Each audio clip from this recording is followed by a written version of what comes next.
Hi, welcome back to Daytime Tri-Cities, once again live on the campus of ETSU, taking you behind the wheel now of this distracted driving simulator. So important, as we know 1 in 14 crashes involves a distracted driver. So this message getting out to the public, we've got Lieutenant Damon Wilson here with us from the ETSU Police Department. You travel with this, so you help a lot of people experience this. What kind of a reaction do you usually get? Really kind of surprised, just, the results from the software where, car door opens, cars pull out, and they're like, well, that's not fair. They, they pulled out in front of me. That's real life, and that's what happens. And if you're not paying attention, then, it just takes one time for somebody to get hurt, and so they walk away with a different kind of viewpoint. So. And really that viewpoint could save their life. They learn that through this, how quickly it can happen, and then hopefully when they're out there and that phone rings or that text come in, they learn a different way. Yes, absolutely. And one of the things that I tell people too is like, not just being on your phone, but even that Bluetooth or whatever is still distracting. And so, it is hands-free, but you're still divided attention. So it's still a danger to, just turn that phone off and not even pick it up.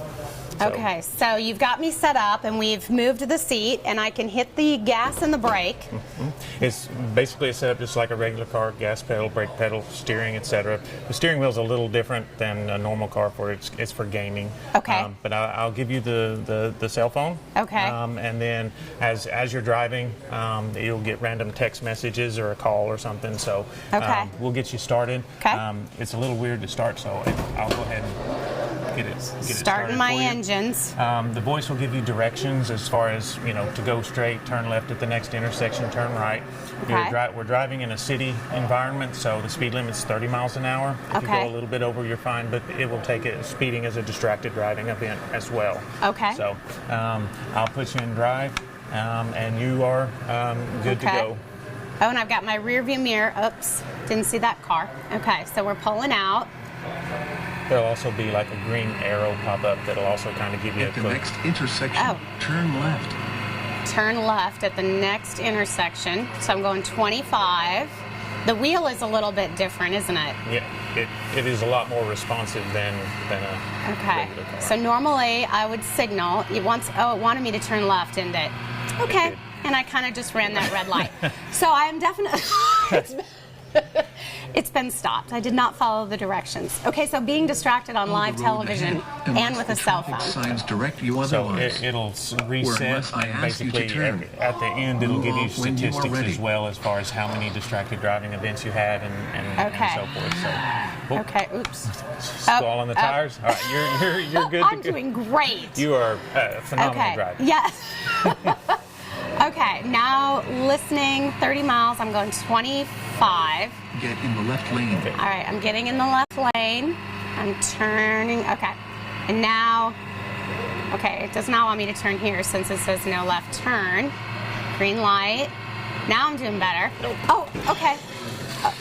And the car pulled out right in front of me. There's that, and that's like I was saying before, that next intersection incident turn where, right. well, that's their fault. Right. But you still have to be so aware, and thankfully, if I would have been looking at my phone, I would have definitely missed that, so at least I had a lesser impact on that car. Right.